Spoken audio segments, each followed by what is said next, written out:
This is section 10.2 on triangles. You know that a triangle is a three-sided polygon. And you probably also remember from high school that the angles of a triangle add up to 180 degrees. The sum of the measures of the three angles of any triangle is 180 degrees. So I have this triangle drawn. I have given you these two angles, and I want you to find angle A. Well, we know all three of these must add up to 180. So to do this, it's just a matter of adding 110 plus 28 to get 138, and then subtract that from 180, which gives me 42 degrees for angle A. Asking the same question, but a little more complicated because there's two triangles drawn here. When you are asked to find a series of angles, you don't necessarily have to find them in the order in which they are listed. You don't have to do 1 and then 2 and then 3 and then 4, etc. You need to look at the picture and see what makes the most sense to you. Well, what makes sense to me is this triangle right here because I know two of the angles. The box there tells me that that's 90. The other one is 44. If I add that up, I get 134 degrees for those two angles. This last angle, if I subtract it from 180, I get 46 degrees, so I know angle 1 is 46 degrees. Hopefully you remember that there is a relationship between angle 1 and angle 3. Those are vertical angles. If angle 1 is 46 degrees, then angle 3 is 46 degrees. This is what I meant by you may not necessarily find your angles in the order that they are listed. Now, do you remember that there is a relationship between these two? Along this straight line, these two angles right next door to each other have to add up to 180. So to find angle 2, I just have to do 180 minus 46, which is 134. So angle 2 is 134 degrees. These two, angle 2 and angle 4, are vertical angles. So if angle 2 is 134, then angle 4 is 134. And to find angle 5, now I'm looking at this triangle. I know that angle 3 is 46. I know this angle up here is 76. If I add those up, that's 122 degrees. To find what's left over for angle 5, subtract from 180, and that will give me 58 degrees.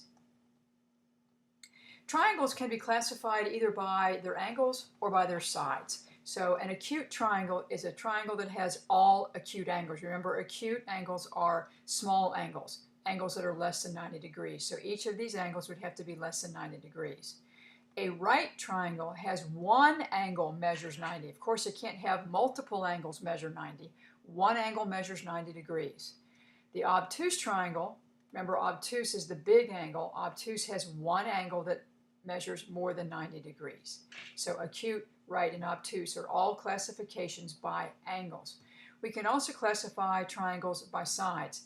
An isosceles triangle has two sides equal, like this, and we show that they are equal with these little hash marks on there. If these sides are equal, the angles opposite them are equal. So that gives me that angle and that angle are equal. An equilateral triangle, it has all sides are equal, and if all sides are equal, all angles are equal, and each of those angles would have to be 60 degrees. Why would they have to be 60 degrees? Well, we know the total is 180, and if all three of these are equal, divide by 3, and we get 60. A scalene triangle has no two sides are equal. Similar triangles are figures that have the same shape but not necessarily the same size. They are called similar. The ratio of the corresponding sides are the same when the corresponding angles are equal. Now let's understand what this corresponding idea is. If you look at these two pictures, corresponding is going to be in the same exact position. So angle C and angle F are corresponding because they're both the top. A and D are corresponding because they're both the lower left, and B and E are corresponding because they're both the lower right. Now, it doesn't always match up perfectly like that. Sometimes your pictures are upside down and twisted, but this is laid out perfectly for you. Also, I know that C goes with F because on C there are two hash marks. F has two hash marks. That tells me for sure that C and F are lined up. D and A both have one hash mark. That tells me D and A are corresponding. And the same deal for E and B because they each have 3 hash marks. So that's what I mean by corresponding angles. And if the corresponding angles are equal, then the triangles are similar. So that's all you have to know, is that the corresponding angles are equal. As a matter of fact, you only have to know that two corresponding angles are equal, because automatically if the two are equal, the third pair would have to be equal because the sum of the angles is 180.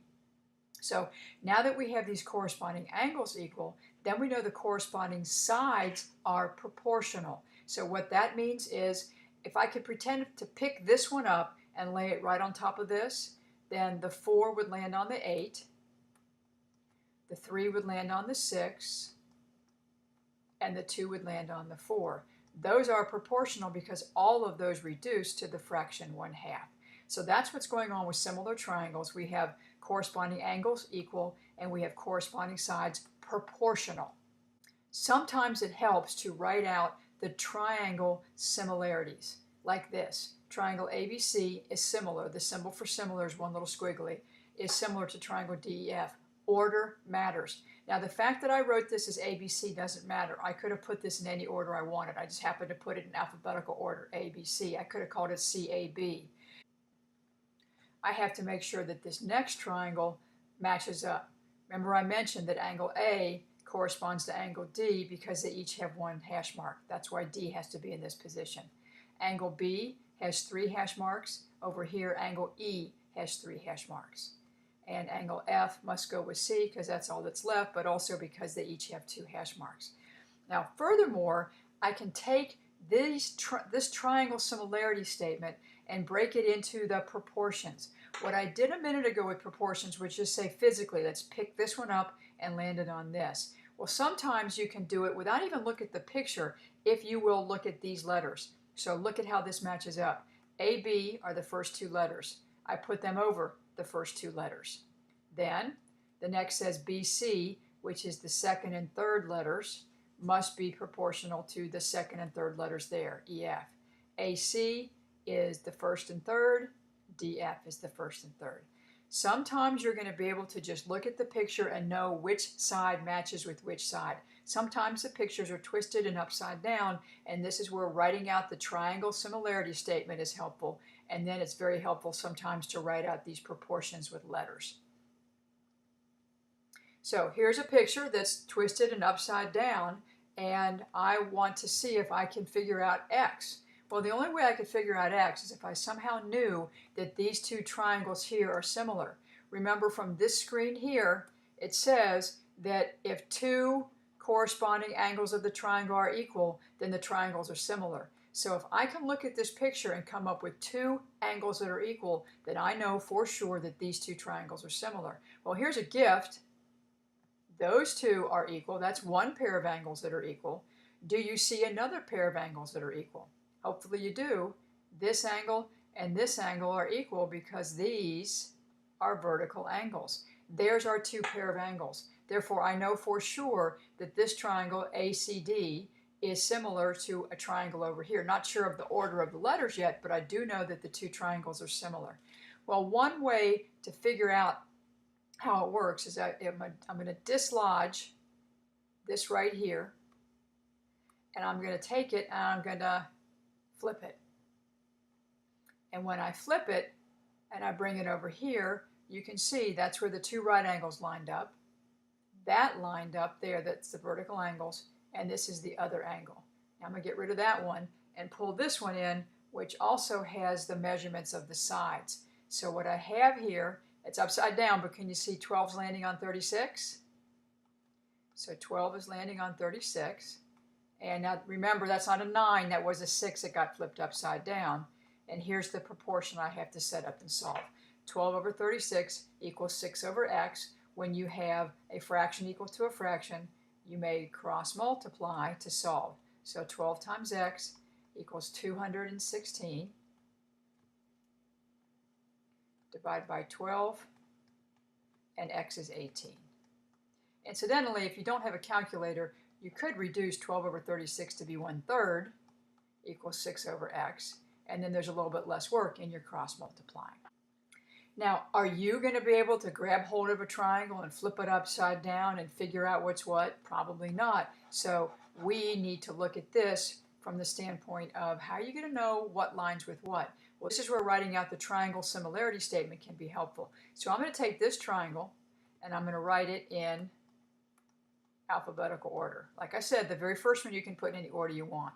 Now let's see if we can line things up like they go. Well, my right angle was D. It has to correspond with the right angle over here of E. So E has to be at the end. C was where my vertical angles were. That's the same C. So C has to be in the middle. And the only other letter over here, let's call it B. This is going to be BCE.